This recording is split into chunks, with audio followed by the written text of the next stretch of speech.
কালকে আমি বিয়ে বাড়ি গেছিলাম। ওখানে একটা কাকিমা আমার দিকে এরম ভাবে তাকাচ্ছে। আমি যে তাকাচ্ছি মুখটা এরম করে ঘুরে নিচ্ছে। ওই যে, তোমার বয়স কত মা? তার সাথে যোগদান দিল আরেকটা দিদা। আমাকে বলছে, তোমার নাম্বারটা একটু দাও তো। কেন না, নাম্বার কেন দেবো আপনাকে? হ্যাঁ, আমি তো চিনিও না তাকে, আমি নাম্বার কেন দেবো? অচেনা মানুষ একটা নেই আমার ফোনে সিম কার্ড নেই। ভেবেছিলাম বয়স্ক মানুষ, আগেকার যুগের মানুষ এত বুঝবে না, নেই সেটা বলছে সিম কার্ড নেই, খাওয়াটা বলে সিম কার্ড নেই তো তোমার ফোনে নেটটা কি করে?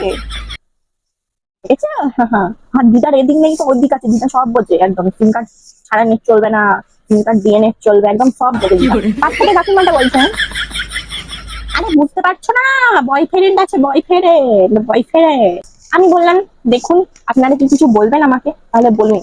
বলছে, তোমাকে বলে কি আর করবো, যাই হোক বলি, তুমি বিয়ে করবে? একটা ছেলে আছে, ছেলেদের বিশাল বড় বাড়ি, ছেলের মায়ের প্রচুর গয়না। ছেলেটা কেমন সেটা কোনো বলার কোনো প্রয়োজন পড়লো না, ছেলের বাড়ি আছে, ছেলের মায়ের বিশাল গয়না আছে।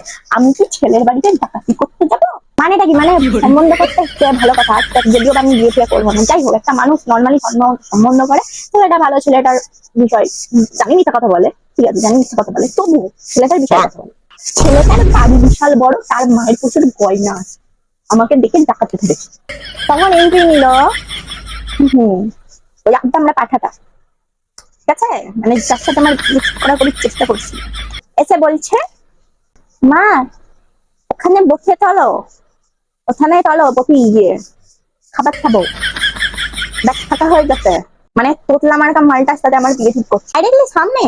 ছেলেটাকে বলছে, বাবু ওকে দেখ, আমাকে দেখাচ্ছে, ওকে দেখ। বাবু তেরম করে তাকাচ্ছে, কাকে দেখবো? চশমা পড়াটা চোখ, ঠিক আছে, কাকে দেখবো? কাকে কাকে দেখবো?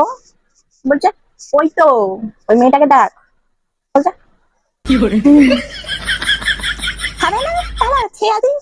আমাকে বলছে, তুমি খাবে না?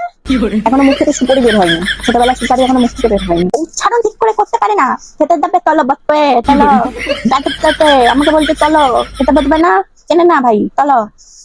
আপনার প্যাদলা মার্কা ছেলের জন্য একটা পিকনি মার্কা মেয়ে জোগাড় করে নিন, আমার পেছনটা ছাড়ুন ভালো দয়া করে, আমি আপনাদের চিনিও না জানিও না, ঠিক আছে, আমার পেছনটা ছাড়ুন।